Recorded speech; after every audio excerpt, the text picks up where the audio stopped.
All right, friends, we have a huge canning project here. Let me turn off the water. A huge canning project here that we're doing. Should be pretty straightforward. So for those of you who are interested in learning how to pressure can, I'm going to take you along. We are doing beans today. And the reason that we use a pressure canner is that this is a low acid food. So for all low acid foods, you have to use a pressure canner. So meats, broths, some tomato products, anything basically that's not a high acid food. So jams, jellies, pickles, fruits, and some tomato products are high acid foods. You can water bath can them, but these are ones that have to be pressure canned. So we started with dried beans. So these are, the white beans are store-bought. We got them when somebody moved out of town. But all of the black beans that we're gonna be doing today are homegrown. We grew them last year, and they've been hanging out in the freezer. We shelled them, we picked through them and cleaned them, and they've been hanging out in the freezer just in case bugs.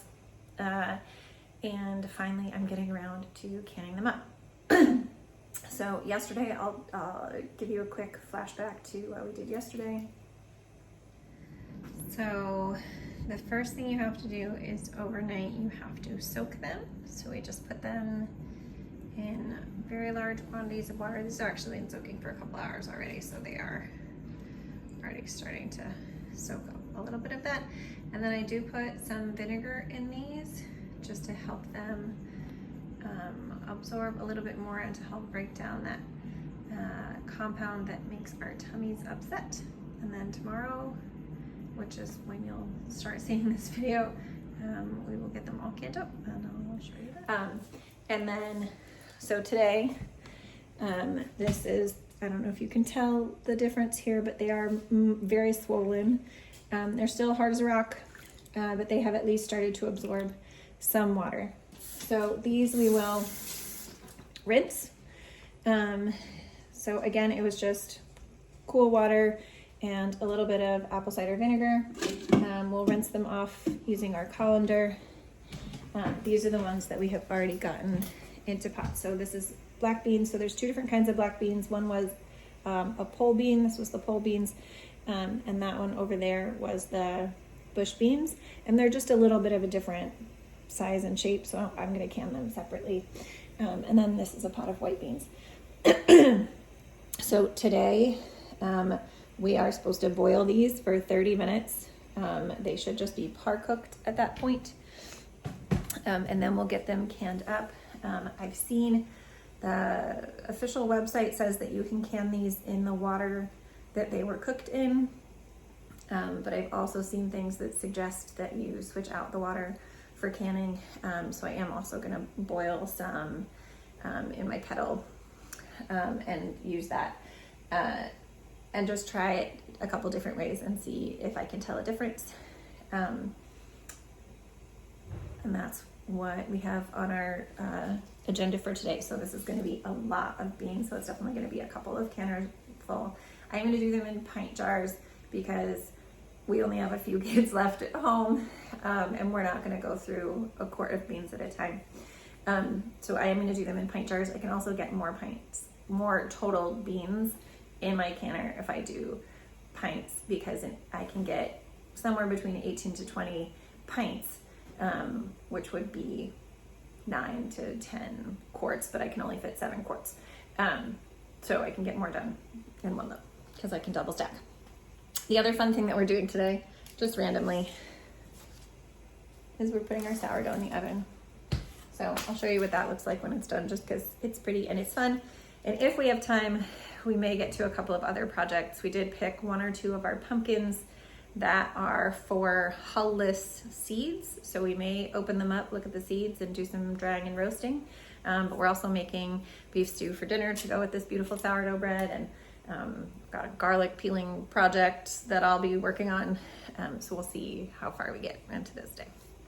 All right, I'll bring you back when we are getting jarred up. So one thing about pressure canning is that you don't need nearly as much water as you need with water bath canning. And mine, I don't think you can see them.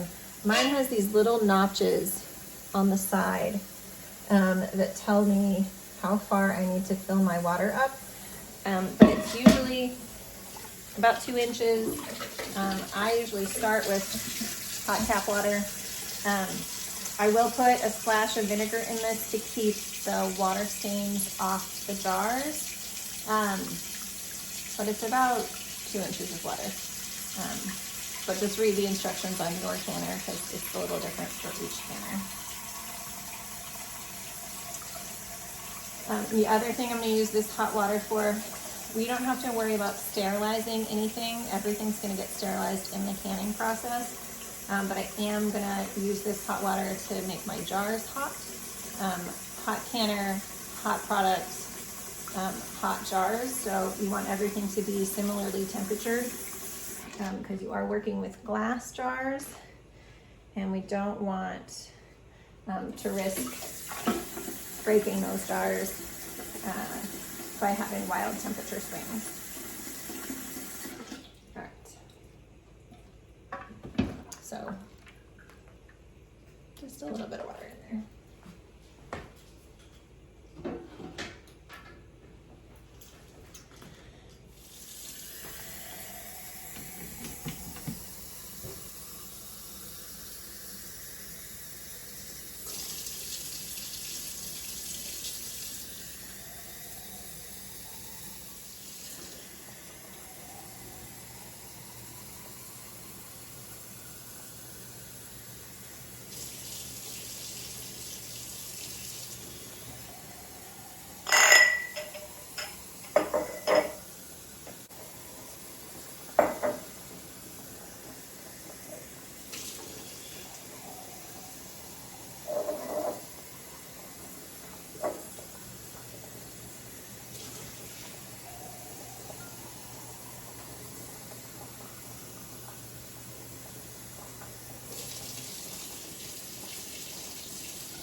All right, friends, we are going to start jarring these up. Now, because we're going to be in the pressure canner, we're going to leave 1 inch of headspace. So for me, I know that that means sort of to the bottom of this. So we're going to fill it up with beans and fluid and get some rings on here. You can get a fancy little tool like this. It helps you debubble the jars, which I'll show you in a minute, and it helps you measure headspace. So for 1 inch, like I said, it's about down to right here. And I happen to know that because I've done this a few times. But these can be very helpful tools when you are first learning. So, just that. All right, so I'm going to empty some of these jars out and just start getting them filled.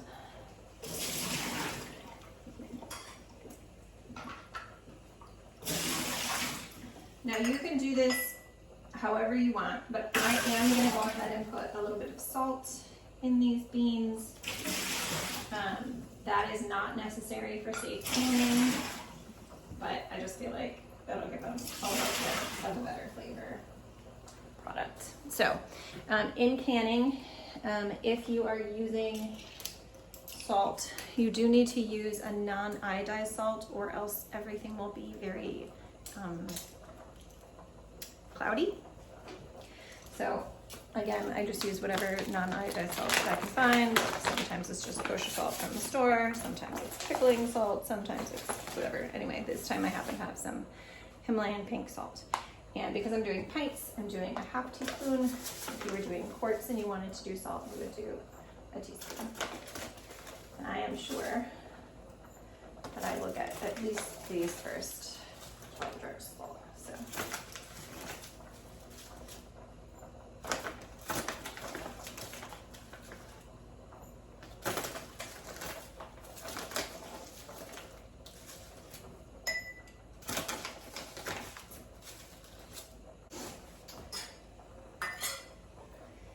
I'm just gonna do, this is a 2-cup measuring cup. It is also one of my favorite things that I have. We're just gonna start filling.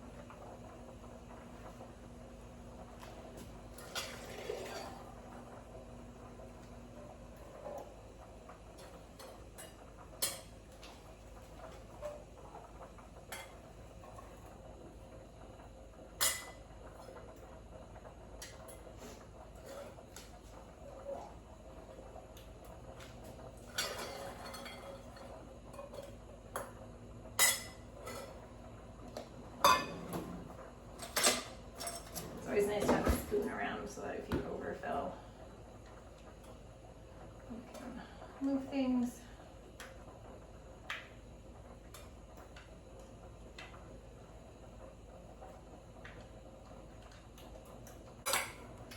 Now, if I had something particularly sticky or fatty in here, so if I had cooked these with a ham bone or something, or I was doing animal broth or lard or anything like that, I would wipe these rims, I would wipe the rims with vinegar. But this is really just beans.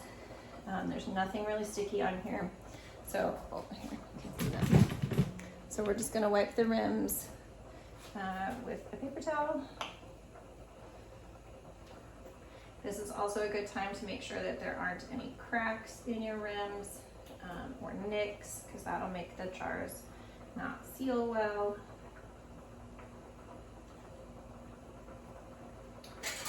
And then you just put tops on. You are going to tighten these to just a finger tight. These actually look a little dry for my liking, so I am going to go ahead and top off with just a little bit of water.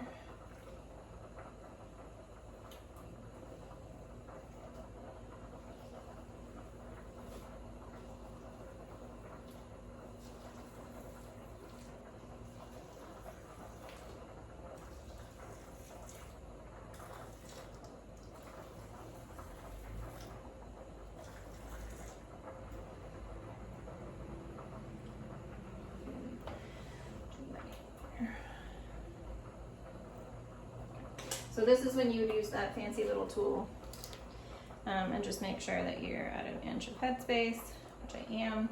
If you felt like you needed to debubble, you use it, use it just like that, just like slide down the rims of the jars, and it'll get out any extra bubbles that you have in there so that you can have the right amount of headspace. That amount of headspace is really important when canning because that's how the time, it's almost always related to the time or the device in which you are canning. It's always an inch when you're using a pressure canner because it gets hot enough that is how much space it will cause the contents of your jar to expand, and then it will cool back down again. When you're putting these rings on, you're putting them on finger tight. So you're not really wrenching them on. And these are super warm.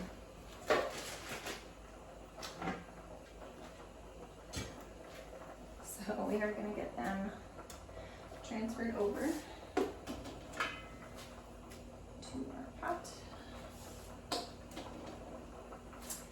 Like I said, it says that I can do 10 pints per layer. But especially with these wide mouthed jars, I find that I really only get 9 safely. But that's fine because that still will give me 18 total.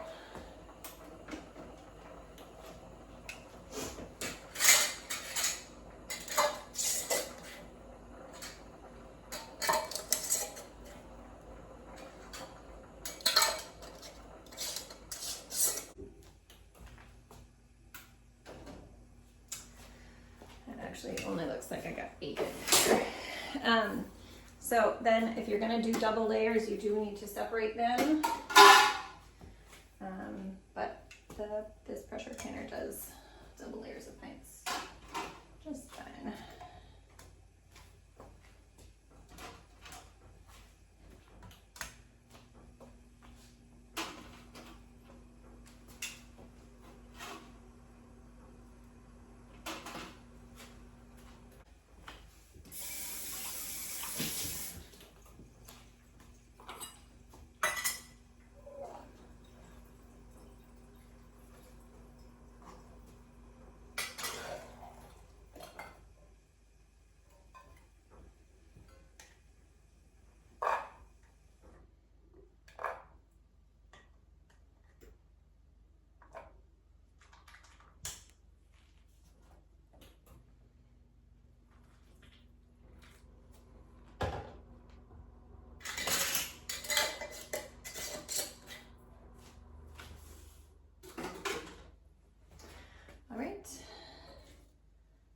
rest of these we will hold for the next batch. So, pressure canning 101, friends. This is not as scary as it seems.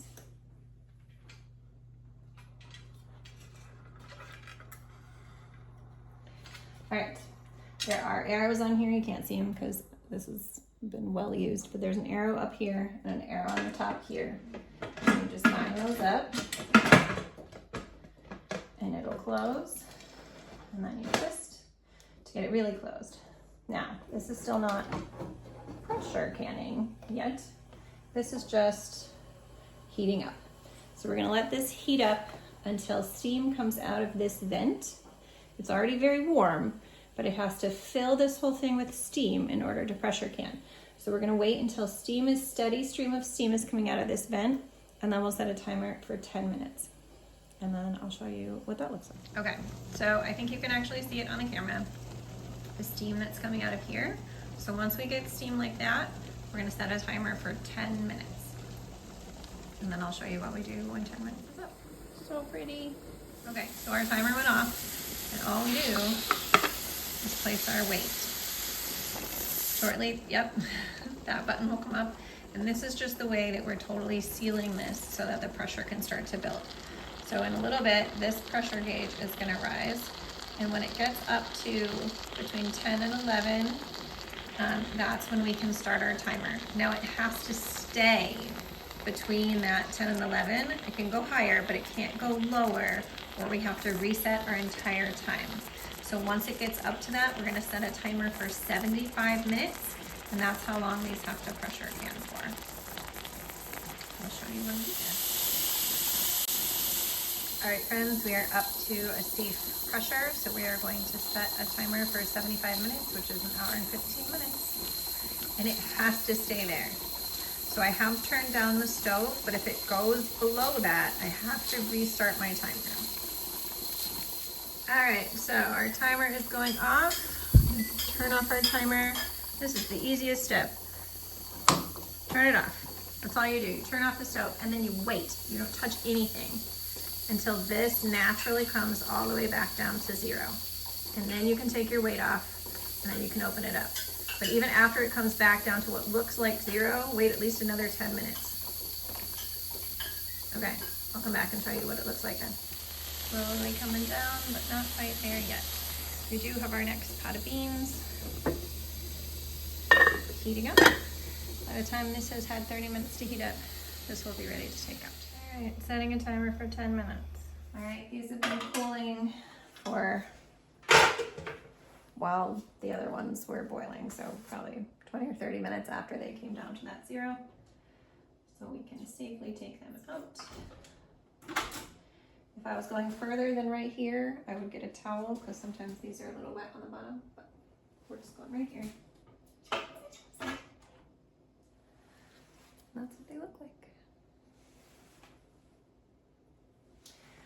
Now this canner is clearly still hot, but we will be putting the next load in shortly. We'll make sure there's still enough water in the bottom because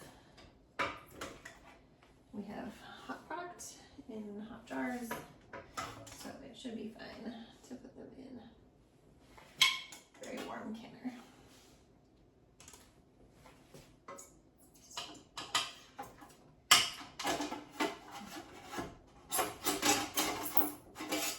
That is the hardest part of the double stacking, is taking that thing out without burning myself.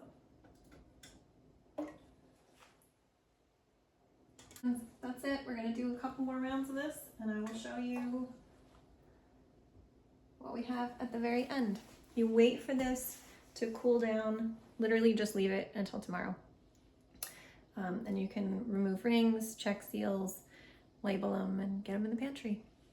But I still have many more batches to do, so I'm going to do that.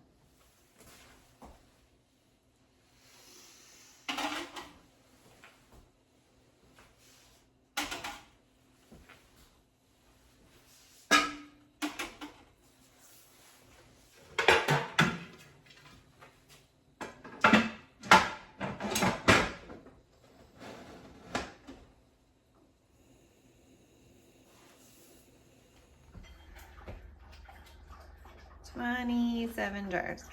24 plus 7. 31 jars.